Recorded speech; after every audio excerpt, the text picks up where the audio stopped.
Democratizar ainda mais o acesso aos concursos e oferecer preparação de excelência é a missão do curso sobre Direito.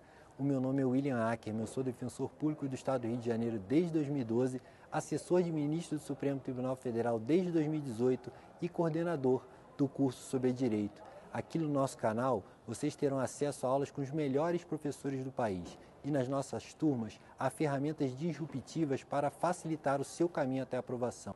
Então deixe seu like, se inscreva no canal e não deixe de conferir no nosso site as nossas turmas com matrículas abertas e preços promocionais. O terceiro tema, que eu encerro em até 10 minutos, eu trouxe para vocês alguns casos especiais de ação penal. Vamos falar um pouquinho da ação penal, tá? Alguns são bem rápidos, é bem ping-pong. Eu falo, registro, indico o artigo, a súmula e já encerramos. Outros, vamos parar aqui um pouquinho para comentar melhor. Primeiro caso é de ação penal nos crimes contra a honra de funcionário público praticados no exercício de suas funções. Bom, temos aqui o que? Crimes contra a honra. Calúnia, injúria, difamação. Via de regra, são crimes de ação penal privada. Mas são crimes que têm uma condição especial da vítima em jogo. O caráter, a condição de funcionário público. Então, por esse motivo, o artigo 145, parágrafo único do Código Penal, prevê que a ação penal é pública condicionada à representação do ofendido. Mas o STF complementa a lei em sua súmula 714. Afirma que temos caso de legitimidade concorrente. Ou seja, a ação penal pode ser pública condicionada ou penal privada. Melhor dizendo, o funcionário público, enquanto vítima, pode representar para o MP iniciar a ação, ou ele próprio pode ajuizar a queixa-crime e iniciar a ação penal privada. Legitimidade que é concorrente e disjuntiva, porque existem duas opções. Sim, mas o funcionário público só pode escolher uma delas. Escolheu representar para o MP iniciar a ação, abriu mão da ação penal privada ou vice-versa. Ok? Bom, segundo caso, ação penal nos crimes contra a dignidade sexual, que vem lá no artigo 225 do CP, que foi reformado em 2018, Lei 13.718 de 2018. Prevê o quê? Regra única, peremptória, sem qualquer ressalva. Crimes contra a dignidade sexual são sempre de ação penal pública incondicionada. Incondicionada. Tá? Pouco importa, como antigamente se discutia, pouco importa se a vítima é menor de idade ou não, é pessoa vulnerável ou não. Tanto faz. Tá bom? Terceiro tópico, ação penal no crime de injúria racial ou qualificada. Primeiro eu vou falar o que vem em lei, depois eu jogo aqui a discussão para o STF. O que vem em lei? Injúria racial qualificada é crime tipificado no artigo 140, parágrafo 3º. É crime contra a honra. A lei entende o indivíduo atinge a honra específica de uma vítima, embora se valendo de elementos ligados à raça. Exemplo marcante que ocorre em esportes, futebol principalmente, né? Vai lá um jogador e chama o outro de macaco, né? Para atingir aqui elemento ligado à raça negra, atingir a honra daquela vítima em particular. Tá bom? É uma vítima determinada, então, para a lei, o potencial lesivo da conduta é diminuído. não se compara para a lei ao crime de racismo, que é um crime mais grave, que é um crime inafiançável, imprescritível e cuja ação penal é pública incondicionada. Na injúria racial, o artigo 145, parágrafo único do CP, prevê a ação penal pública condicionada à representação do ofendido. Tá? Isso é o que vem em lei, mas eu jogo a bola para vocês para que acompanhem uma discussão que há no STF. STF vem julgando um ADPF que busca reconhecer que injúria racial é modalidade de racismo. No momento, votação está suspensa. Já teve voto reconhecendo que é modalidade de racismo, já teve voto diferenciando a injúria racial do racismo. Se prevalecer a diferenciação, tudo fica como está. Se mudar, se for reconhecida a injúria racial como modalidade de racismo, aí a ação penal se tornará pública incondicionada. Fiquem atentos, acompanhem a discussão no Supremo. Mais um tópico, né? A ação penal nos crimes de lesões corporais leves e culposas na Lei Maria da Penha. Aqui vocês sabem bem, mas vale o registro. Né? A ação penal é pública incondicionada. É o que prevê a súmula 542 do STJ. Pública incondicionada. Por quê? Fora da Lei Maria da Penha, esses crimes são crimes de ação penal pública condicionada à representação do ofendido. Tá? Mas o que ocorre? O artigo 41. Isso por quê? Porque a Lei do Juizado Especial Criminal assim prevê. A 9.099 de 95. Tá? Mas a Lei Maria da Penha, em seu artigo 41, proíbe a aplicação da Lei do Juizado Especial Criminal ao seu âmbito. Daí porque não se aplica a previsão de ação penal pública condicionada. Logo, a ação penal é pública incondicionada. Agora, isso só se aplica a crimes de lesões leves e culposas na Lei Maria da Penha. Se o crime for outro, nada muda na ação penal.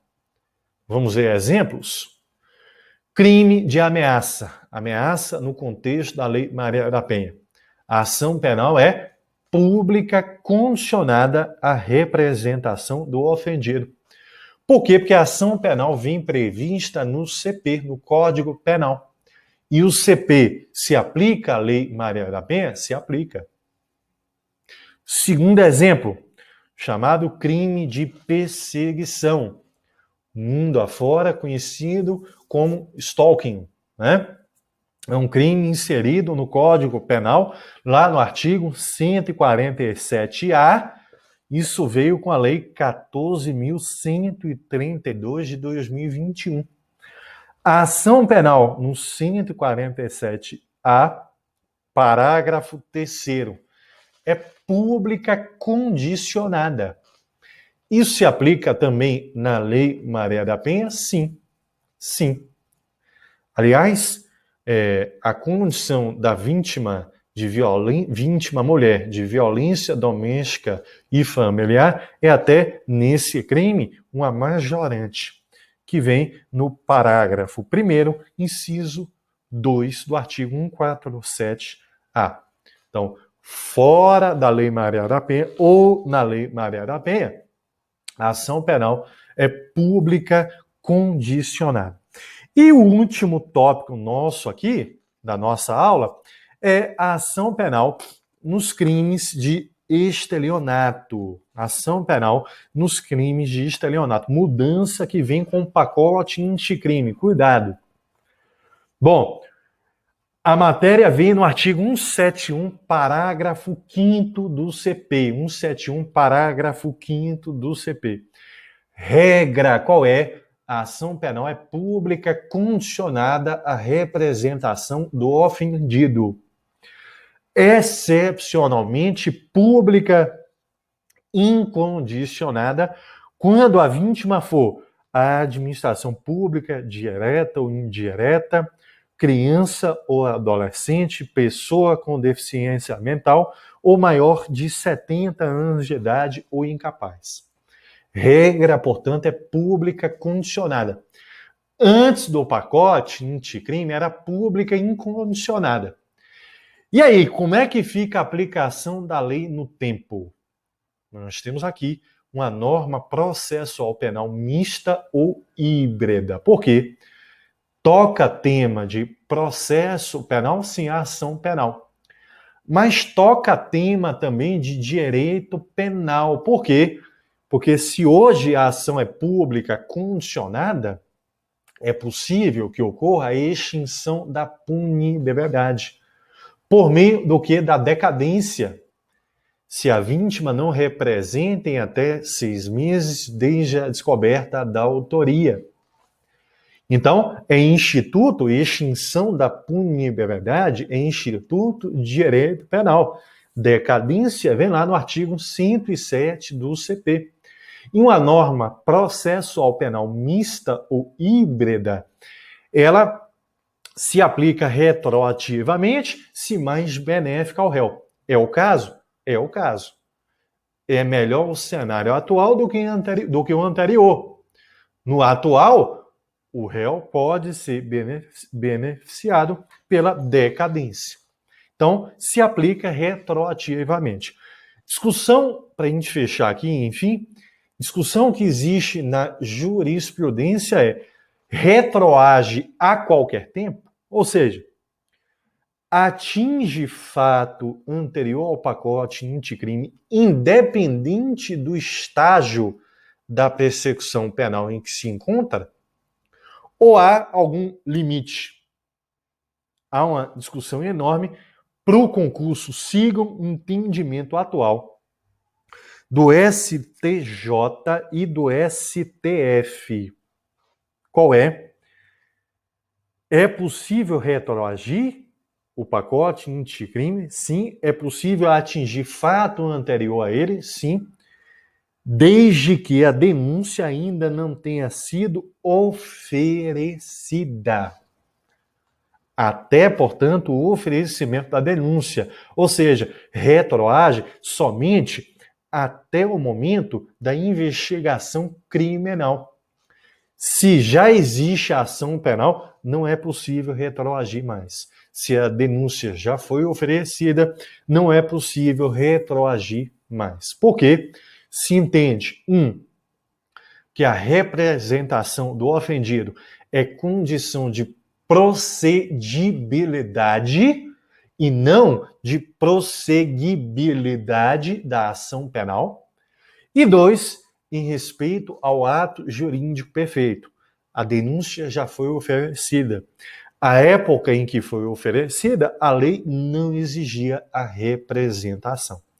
Então, só retroage se o fato ainda está em etapa de investigação criminal. Com detalhe, deve o juiz intimar a vítima para que represente em até 30 dias. 30 dias? Sim. Por analogia a uma norma que vem na Lei 9.099 de 95. Na lei ocorreu um cenário idêntico a este, para crimes de lesões leves e culposas. Antes da Lei 9.099, a ação era pública e incondicionada. Com a lei do juizado, passou a ser pública condicionada.